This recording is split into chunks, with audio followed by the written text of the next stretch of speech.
Welcome to this episode of the Munch Museum. My name is Zeenat Amiri. I'm an art historian and I work here, and I'm going to take you for a tour. Come on in.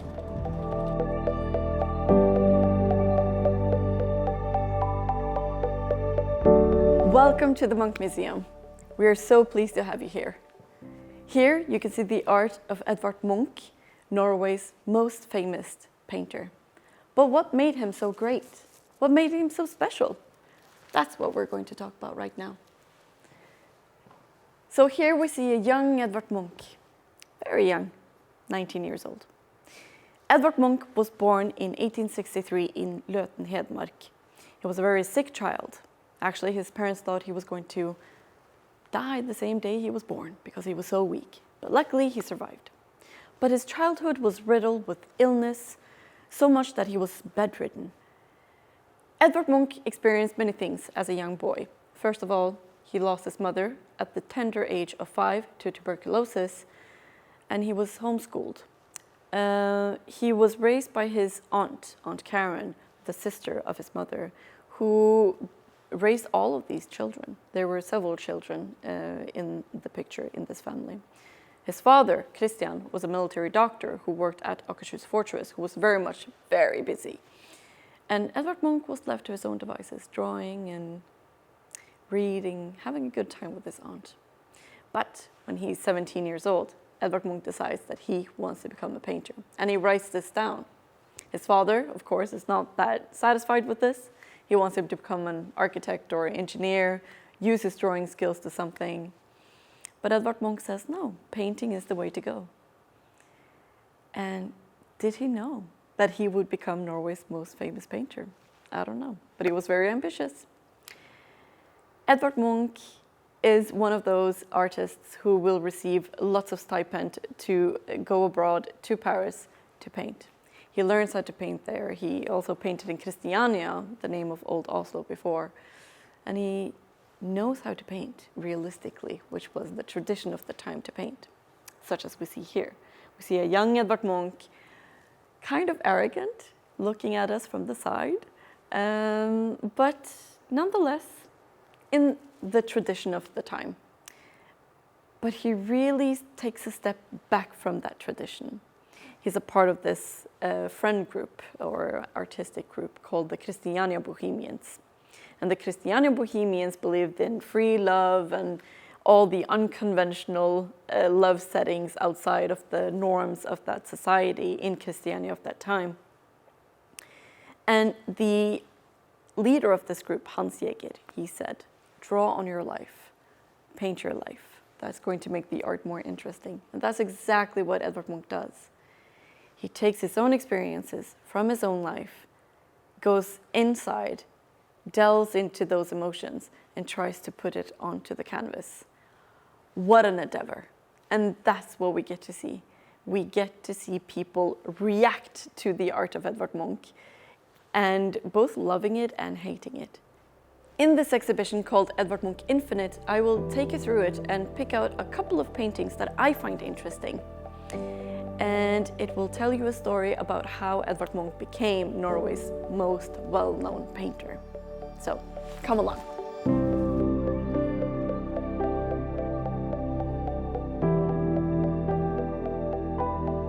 We are now moving inside of the Scream Room. Yes, you heard me right. The Scream Room, where we have several versions of the Scream. Not exactly at the same time on display. Come on in.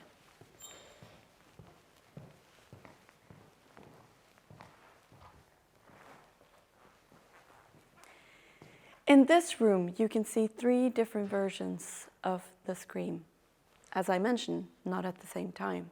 There's always one on display, and 2 will be resting in darkness. But what is the Scream? Why is it so iconic? Why do we have an emoji of the Scream? What is it actually? Edvard Munch created the Scream after a memory from 1891 when he took a stroll upon a park called Ekebergparken. And he walked along there with 2 friends when all of a sudden he could feel and hear this intense scream from nature as he wrote it in one of his texts. Because there is a text here that he was very much interested in equally as much as the image, the scream. And he looks up at the sky, where the sky changes from blue and black to red all of a sudden, red and oranges, like fiery tongues. And he's shaken with this anxiety, and he's all of a sudden he's stiffened there, and he leans over the fence while his two friends, they continue to walk. So this intense fear or anxiety that he feels is something that many people could relate to at that time. When Edvard Munch created the lithograph that we see behind me in black and white, this version here was printed several times during Edvard Munch's own time when he was alive. This is the version that he was well known for. And in this version, we can see the waves of the landscape just rippling through, and all of this chaos around this figure is affecting the figure itself. That anxiety that is felt in nature affects the person in the front. And this simplistic drawing of this person who has no gender and no classification, so to speak. It's nor male or female. It doesn't belong to any class. It could be anyone, actually. This person right here could be anyone, and that's what makes it iconic. The fact that anyone can stand in front of this painting and this picture and say, I've experienced that emotion. I've experienced that kind of anxiety. That's what makes it so interesting. This image is, of course, historic. It's been treated as an icon. It's been created into an icon. It's been used in pop culture again and again in different formats. It's been talked about also. So it's been stolen twice. First in 1994 from the National Gallery in Oslo, and the second time from the old Munch Museum at Tøyen. Everyone was talking about this. Why would they steal it? The painting that was stolen, which is right here, because we got it back.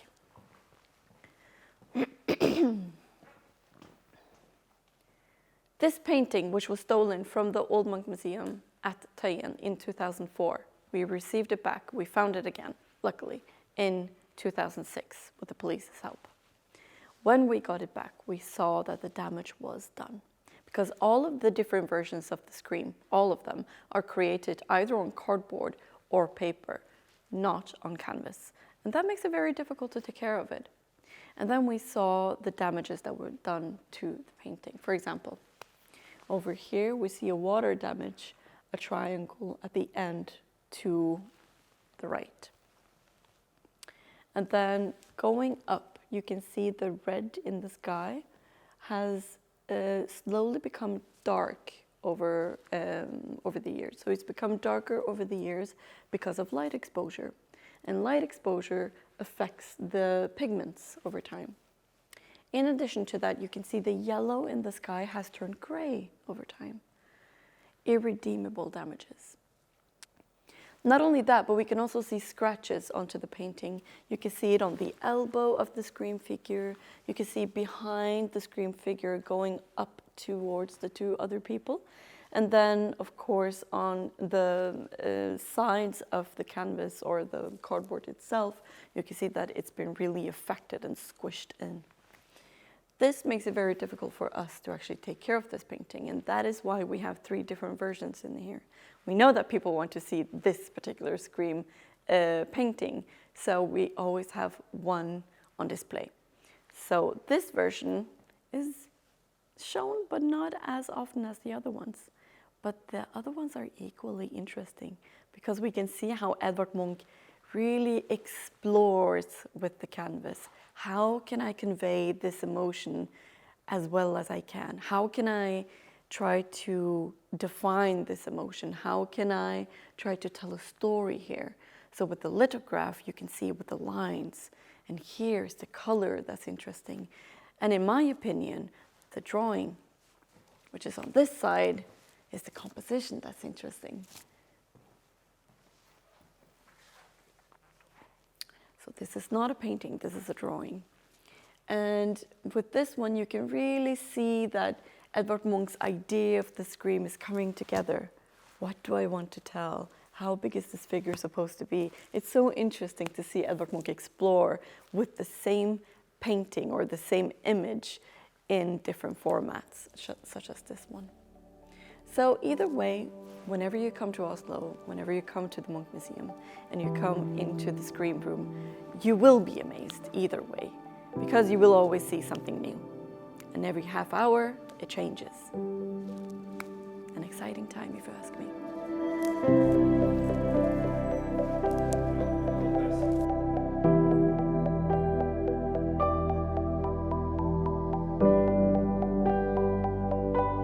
Edvard Munch drew on his own life and painted things he himself experienced, of course.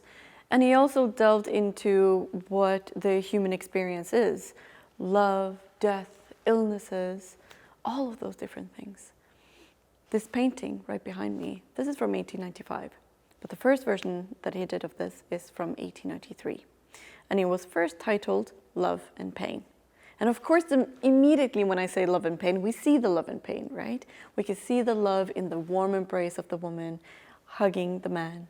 And then we can see the pain of the man experience either from in this relationship or the world around them. Who knows? But this embrace, this warm embrace, wasn't necessarily seen as such by other people or Edvard Munch's peers. So Edvard Munch's good friend Stanislaw Przybyszewski, he saw this painting and he said, oh no, he saw something else. He saw a vampire. He could see that the memory of her would be sitting with him forever, and those teeth, those sharp teeth, would be in his neck, buried in his neck. And Edvard Munch, he adopted that title of vampire. So now the painting is called Vampire. And this painting, when I now say vampire, you of course see that. You can see the hair that looks like red dripping blood. You can see that the man is almost dissipating in her arms. Her cheeks and face are becoming more red, and he's becoming pale in her arms, emptied of that blood and life force. Very interesting, isn't it? So this ambiguity is something that I find interesting with Edvard Munch's art. The fact that he can play with the title or play with an image, and we can see so many different things. So we can be a group of people and all of us can see so many different things just without looking at the title. And that's why you have to come here and experience Munch for your own and just see that, because it's such a subjective experience. And we have different associations and connotations to the same colors and same shapes. But why this though? Why was there an interest in exactly this love battle between the sexes? So we need to remember that Edvard Munch was a part of this group called the Christiane Bohemians. And the Christiane Bohemians believed in breaking the norms and free love and all of this. And the Christiane Bohemians were so afraid of the bourgeoisie life, of the established, of marriage, the contract. Even Edvard Munch didn't believe in marriage. He said, if you want to get married for 2 years and then apply for a divorce. So it's interesting how Edvard Munch paints love and how that love blossoms, how that love can turn into something sour and ugly, and how that love can die. So the cycle of love is something interesting that Edvard Munch explores, and you can see that, you can experience that in Edvard Munch Infinite in this particular room. So come and see for yourself.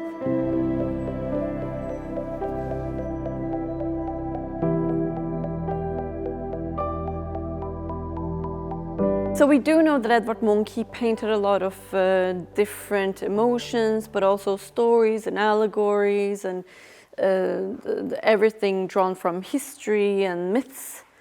But then he also draws it back to the human condition and what it means to be in relationships, what happens when we don't agree, when we don't see eye to eye. And it's so interesting how Edvard Munch also explores this in his brushstrokes and on the actual surface. So Edvard Munch experimented with art. He experimented with paint, with surfaces. Sometimes, as we have gone through, he didn't always paint on canvas. He painted on cardboard, paper. In this case here, we do have a canvas. But what's interesting with this painting called Amor and Psyche, what we see is this thick paste of painting, very geometrical. And you can see Edvard Munch plays with light and shadow, and there's this intimidating moment or even an intimate moment. What is going on? What is going on in this painting? So you can see a man facing a woman, but we do not see the face of the man. We only see the face of the woman. And you can see a darkening of her eyes.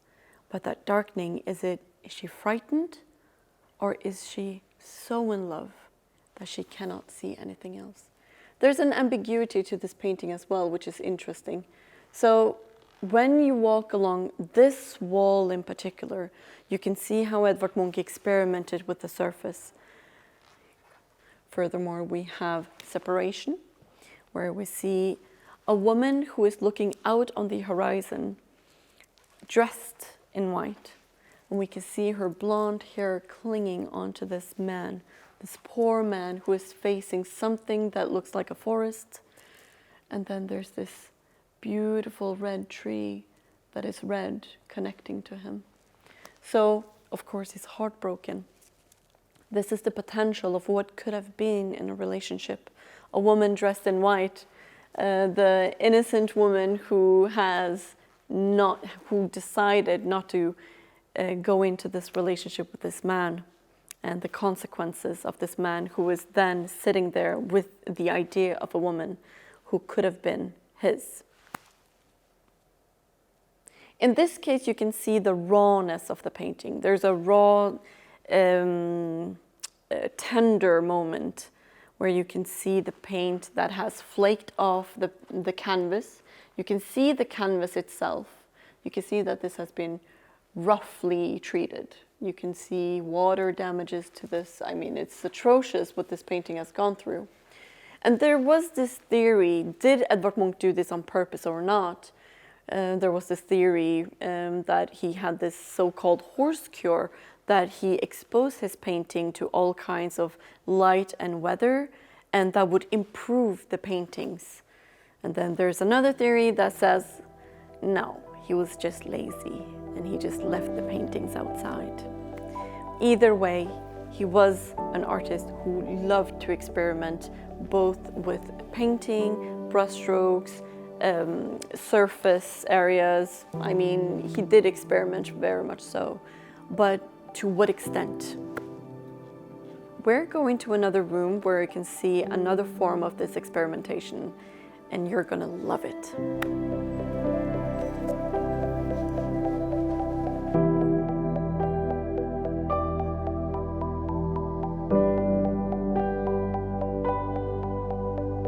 We are now standing in the room Death, and I am standing in front of the painting called The Sick Child, showing a memory of Edvard Munch. Munch didn't just lose his mother to tuberculosis, he also lost his older sister Sophie to the same illness. Edvard Munch was only 14 and Sophie was only 15 years old. Edvard Munch paints this for the first time in 1885 to 86, meaning he used a whole year trying to paint this first painting of the sick child. He paints the painting, he scratches, excavates, builds it up again, scratches onto it.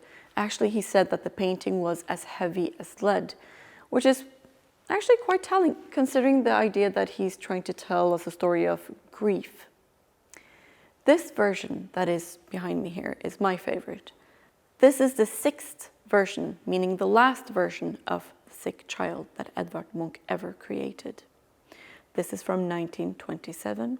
It's even signed, and it's also signed with 1926, which is fun. When we move closer to this painting, we can see his Aunt Karen, or caregiver, holding the hand of Sophie. we can see the memory of Edvard Munch looking at his sister disappearing. You can see that she's dying in this moment. The last breath, heavy eyelids. You can see that she's almost melting into that pillow behind her.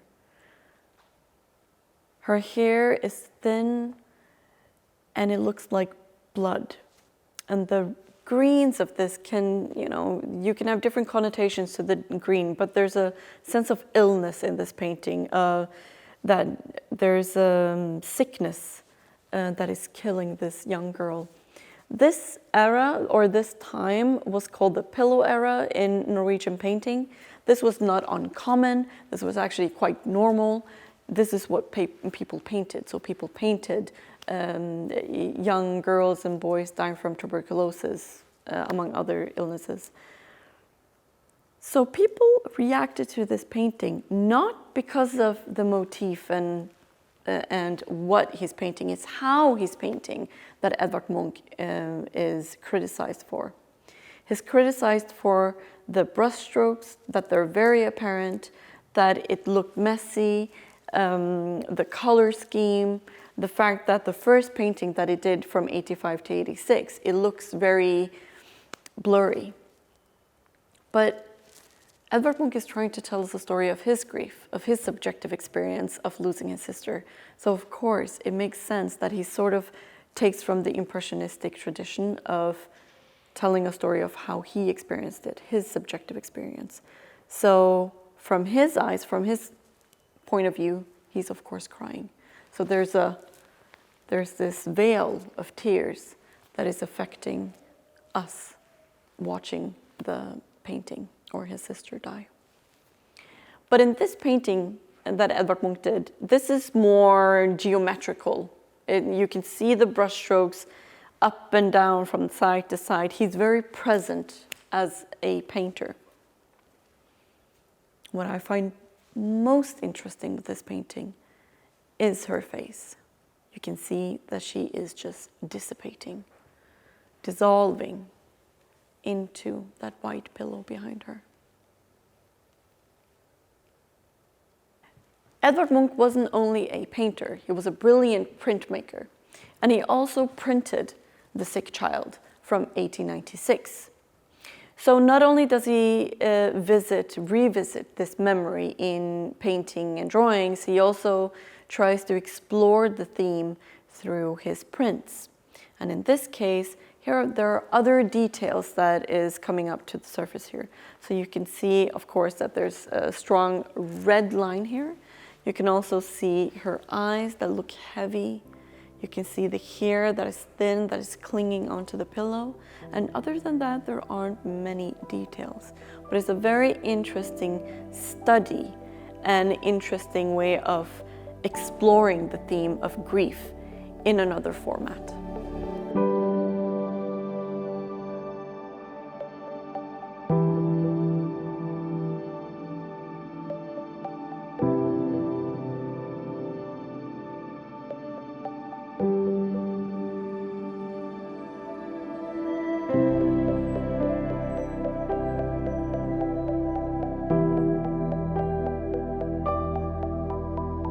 We are now moving on to self-portraits.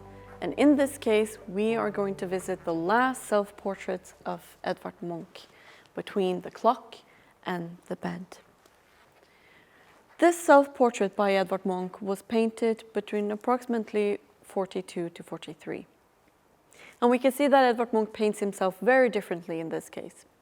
We can see that Edvard Munch looks kind of sad, no illusions about what is happening. He's between a clock that has no time, so you can't tell the time here. And then you have this bed on the other side, the final resting place of Edvard Munch, where he would die. He's surrounded by his art in his home. And we need to remember that Edvard Munch had no wife, no children. He called his art his children. Edvard Munch wrote in his testimony in 1940, right after the Nazi Germans invaded, that all of his art would be bequeathed to the municipality of Oslo. He died in 1944 from pneumonia, and his final resting place is at Vår Frelses gravlund in Sankthanshaugen. but all of his art survived. We took care of his art, we went in, archived everything, took all of his art, drawings, notes, photographs, sculptures, everything that he had in his possession around him, that's what we took care of. And that's what became the Munch Museum today. We have a total of around 27,000 art objects. That's only from Edvard Munch himself. How amazing isn't that? This is an intimate view of his collection. These are the paintings that he didn't sell, or he created another version of, versions that are so close to him. And that's what you get to see here, an intimate collection of Edvard Munch.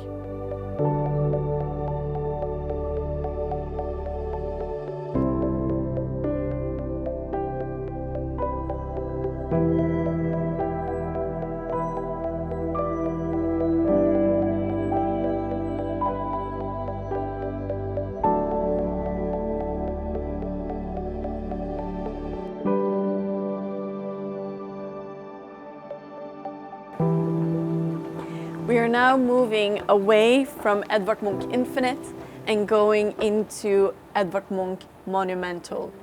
And Edvard Munch, he painted a lot, he created a lot of things. This museum is way more than just that. We have so many other exhibitions here. We have a total of 13 floors. We have a restaurant, we have a cafe, we have a library, we have a concert hall. There's so much more to this building than just Edvard Munch's art. Welcome to Edvard Munch Monumental. This houses the most ambitious project of Edvard Munch, the monumental paintings. These paintings are full of life and joy, something so in contrast to his previous paintings that we've been seeing. And the painting that I wanted to focus on is the life force giving one. It's the sun. Isn't it beautiful? Edvard Munch experienced exhaustion. He was doing really well for himself, but he was working too much, traveling too much, drinking too much, and then in 1908 he decided to go to Dr. Jacobsen's sanitarium in Copenhagen, and he stayed there for several months, having a good time, soul searching, what do I want to do? And after 20 years abroad, he decides to come back to Norway. And when he comes back to Norway, this is one of his major commissions that he decides to do. This is for the University of Oslo.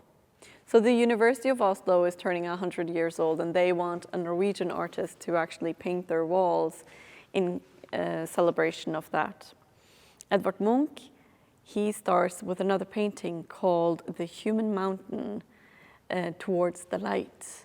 If you're having a bad day, it's a bad painting because you can see people walking on other human beings up towards the light. And if you're having a good day, you can see people helping each other up towards the light. And then Edvard Munch says, let me take a step away from that and go directly to the source, to the sun itself. Without the sun, we are nothing, right?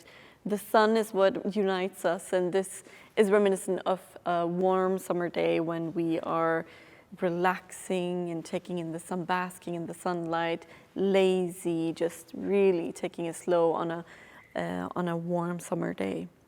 And Edvard Munch stays in this small cabin at Kragerø in the south of Norway, where he captures this moment. And he returns to it, so he creates it in different formats, in bigger and smaller ones. You can see that he really explored and pushed the boundaries of the canvas with this one. And then on one side you have the alma mater, but in this case the alma mater is called the scientists. And here we have children really exploring the life around them. The children are exploring different aspects of life. You can see them. Someone is looking at their hair, one is looking at botanics, one is looking at textile, one is looking into their hands. And then you have this older woman who looks kind of worn out and tired. You can see that she's breastfeeding in this moment. But Edvard Munch paints her as a working woman, a farmer's wife. She works with her hands. This is what she does. why is she here? Why is she a part of the story for the University of Oslo? This is a part of a new phase in art history. It's a part of vitalism. It's a part of the strong powers of nature. It's us as human beings being invigorated by nature, naked and strong in nature. And this woman in particular, the alma mater, she is the university. She is the nurturing mother. And it's so beautiful how we can see that all of these children, the scientists, they're the, the students, they're the next generation. They're going to learn all these different stories and different ways of looking at the world and retelling that. It's so beautiful. This is the heroine of the story. It's so nice. On the other side of the room in the University of Oslo, you had history. Now, history is not here, but history tells the story of an old fisherman telling a story of Norway and like everything that he knows to this young boy. A blind fisherman telling a story to a young boy. It's so beautiful. It's almost nationalistic in a way. We can't forget that Edvard Munch, his uncle, was actually Peter Andreas Munch, who was a historian. And he grew up with that as well, reading his books and everything. It's so interesting. On the other side here, you can see the sketches that Edvard Munch made and smaller versions of the sun that he traveled with. So you can see the whole process of how Edvard Munch worked. He worked with sculpture towards the light. You can see it in here, and then you can see the geniuses touched by the sunlight. You can see a different version of Human Mountain. It's just riveting. And it really showcases how Edvard Munch worked, that it wasn't just one painting and finishing that. It was a whole ordeal. It was this long process where he lets us in on his stories. Not one story, but several stories. What does he want to tell? What kind of story does he want to tell? How does he want to explore this? What is the composition? It's so much fun to be in this room and take it all in this room. Yeah, I think you're gonna have a good time in this room in particular.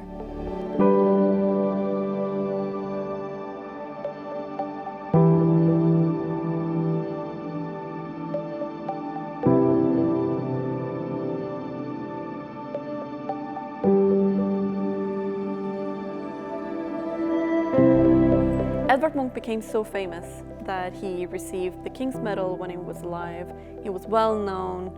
Everyone wanted a piece of Edvard Munch, right? He even became so famous, even after his death, that he was on our 1,000 kroner bill in Norway, which is interesting, isn't it? Edvard Munch is Norway's most famous painter because he managed to delve into the human condition and to explore these emotions through his art. And till this day, people come to the Munch Museum in front of these paintings and they say, I've experienced that. That is what makes Edvard Munch interesting. So come to the Munch Museum, see his art, experience it for your own, and have a good time.